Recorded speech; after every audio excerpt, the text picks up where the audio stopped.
જીવનધારા વૃદ્ધાશ્રમ તારીખ 11/6/26 રોજ આજે એડમિશન માટે આવેલ પૌરવભાઈ સુધાકરભાઈ નગરી કે તેઓ વૈષ્ણવ વાણિયા છે, અપરિણિત છે, તેમનું વતન વેજલપુર છે અને તેમના પરિવારમાં એક ભાઈ છે.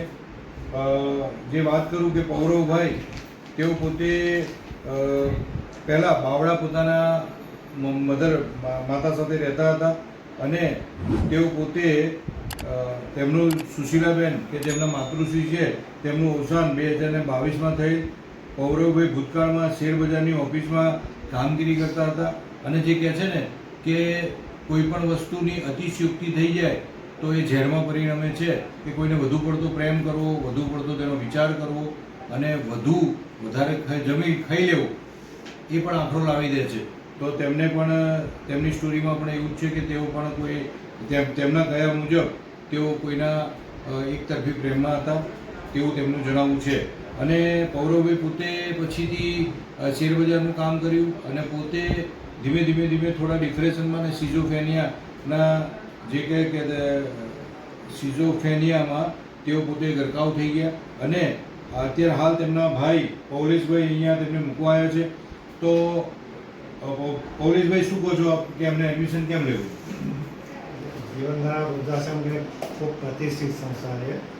હવે મારા ભાઈને જે સ્કીઝોફ્રેનિયા છે અને એ પોતાની સાર સંભાળ સારી રીતે રાખવામાં સક્ષમ નથી, તેથી અમે અમને જીવનધારા વૃદ્ધાશ્રમ મૂકવા આવેલા છીએ. પૌરવભાઈ છે તે શું કહે છે તે આપણે સાંભળીશું. પૌરવભાઈ શું કહો છો તમે? અહીંયા તમારે એડમિશન લેવું છે, કેમ લેવું છે?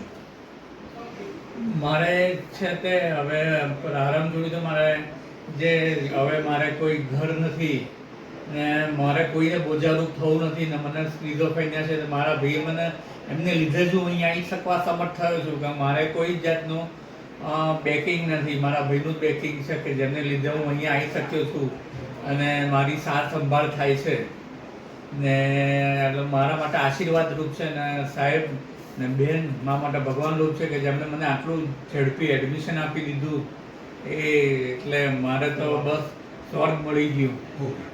તેઓ એકલા જ છે, તેઓના માતૃશ્રીનું અવસાન થઈ ગયું છે અને તેના પછી તેઓ એકલા પડી ગયા છે અને તે જોતા જીવનધારામાં કે જેઓએ લગ્ન નથી કર્યા, જેઓ એકલા જ છે, જેઓને એકલી દીકરીઓ છે, જેઓ નિસંતાન છે, જેઓ એબનોર્મલ છે, અમને પ્રથમ પ્રાયોરિટીમાં એડમિશન અપાતું હોય છે તો આ એડમિશન પણ અમને આપવા યોગ્ય લાગે છે.